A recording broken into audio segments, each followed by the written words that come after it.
Olá, meus queridos amigos, muito boa noite. Muito boa noite, muito boa noite aí para todos vocês. Começando mais uma pílula noturna do nosso amado Evangelho. Muita luz e muita paz a cada um, às suas famílias. Lembrando sempre, né, gente? Nossa pílula noturna, nosso bate-papo franco, direto, aberto, né? Em que a gente pode conversar um pouco sobre a vida, né? Nesse processo de perguntas e respostas ligados ao nosso amado Evangelho. Sempre é bom lembrar, você pode e deve entrar em contato com a gente enviando a sua pergunta, seu comentário lá no nosso Instagram, inst.ricardomelo. Lá você pode colocar comentários no Stories, se você preferir, você pode postar em algumas das mensagens que já estão lá, e com certeza a nossa equipe vai procurar a sua mensagem e no momento oportuno a gente vai responder aqui com todo carinho. Tá bom? Sempre é importante lembrar, porque a gente fica lendo, né? E vê algumas pessoas, poxa, eu já mandei a mensagem há tanto tempo, não respondeu. É porque não é tão simples assim, né? São incontáveis a quantidade de mensagens que chega todos os dias. Chegam mensagens por e-mail, mensagens, né? Também por outros canais, pelo próprio YouTube. Então a gente procura se desdobrar para poder responder tudo com muito carinho. Mas de cedo ou tarde, certamente a sua mensagem há de ser respondida, tá bom?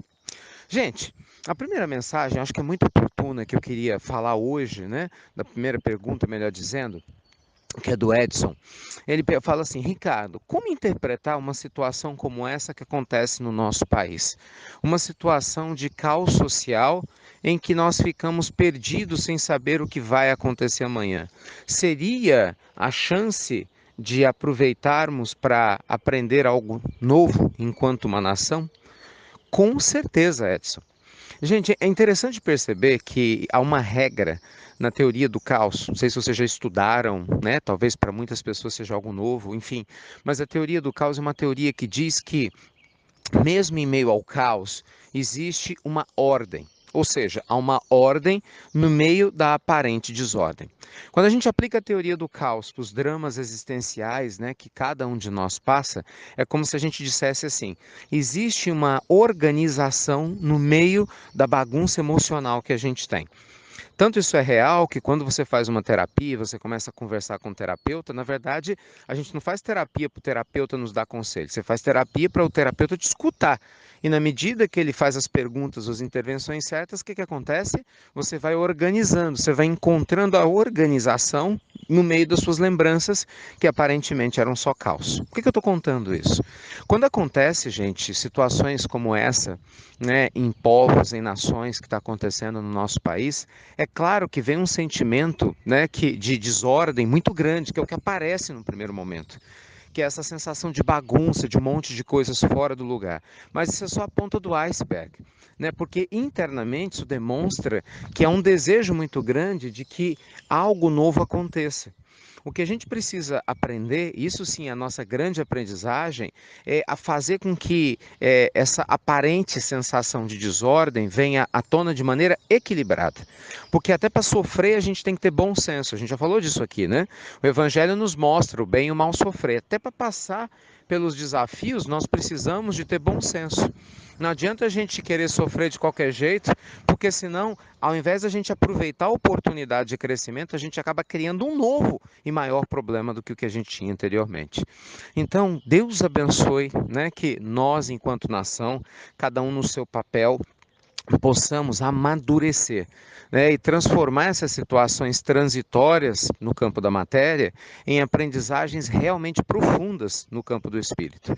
E que isso, claro, se reflita na forma como a gente escolhe, né, os nossos representantes, né, na hora da política, na hora das eleições, na hora que a gente escolha, né, efetivamente educar, a forma como a gente escolhe educar os nossos filhos no que tange a sua responsabilidade social, porque naturalmente é isso que vai acabar se refletindo, você não acha não, o Edson? Em tudo aquilo que existe ao nosso redor quando a gente pensa em nação. Então, resumo da história, quando a gente estuda a história da humanidade, meus amigos, nós vamos ver que os povos que cresceram em meio a situações de caos, de bagunça aparente, mas eles cresceram, é porque eles conseguiram tirar a aprendizagem de onde antes só havia desordem. Então, que a bondade divina nos inspire muito, né? Para que a gente siga esse exemplo e, consequentemente, possamos também aprender com tudo isso. Gente, a segunda pergunta de hoje vem da Sara.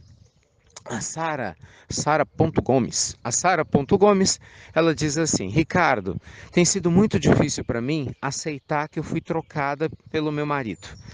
Sido muito difícil para mim aceitar que eu tenho que perdoar um homem ao qual eu me dediquei durante anos, os melhores anos da minha vida, e que simplesmente um dia chegou para mim e falou: não dá mais, não te amo mais, não quero mais viver com você.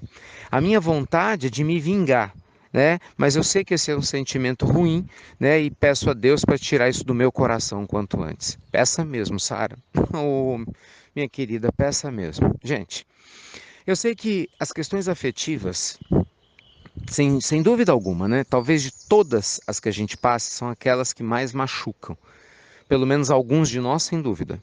São aqueles pontos, né, da nossa alma que mais doem quando há essas frustrações. Mas ao mesmo tempo, Sara, e todo mundo, né, que se identifica com esse ponto, nas questões afetivas, nós temos talvez as maiores oportunidades de nós aprendermos sobre nossa própria alma, sobre o nosso próprio estado de ser. Nunca é demais lembrar que um dos mais graves erros que nós cometemos na Terra é a carência. É nós colocarmos na mão de uma outra pessoa o poder de nos fazer felizes. E essa escolha errada é nossa, por imaturidade espiritual. Quando a gente faz isso, nós estamos sim colocando na mão de uma outra pessoa a escolha que nos cabe e que somente nós podemos fazer por nós mesmos. Uma coisa, meus amigos, é nós termos uma relação conjugal, seja ela qual for, independente do rótulo, né, que se dê a ela, e que estejamos felizes, claro, que estejamos construindo uma vida comum, tenhamos esperanças em comum. Outra coisa é você se esquecer que quem faz você, o coração feliz ou infeliz, são suas próprias escolhas, e não uma outra pessoa. Por que eu estou dizendo isso? Quando a gente se esquece de quem a gente é, nessas relações que as pessoas dizem, nós estávamos tão fundidos um no outro que já não sabíamos mais quem éramos, e as pessoas falam isso como se fosse uma vantagem, sem se dar conta da loucura do que estão dizendo.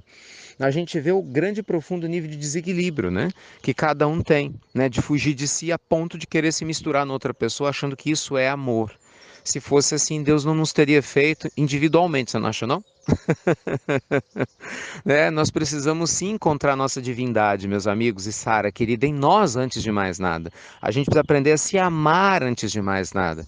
A gente precisa aprender primeiro a se identificar com Deus. Isso sim, se fundindo com Deus. Isso sim, antes de mais nada, antes da ideia de que isso tem que ser feito com uma outra pessoa. Dito isso, relacionamentos, meus amigos, eles têm o direito de começar e eles também têm o direito de terminar. Não quer dizer que isso é um dever, mas é um direito, né, de alguma das partes, de por algum motivo dizer eu não quero mais continuar. E a gente tem que aprender a aceitar isso.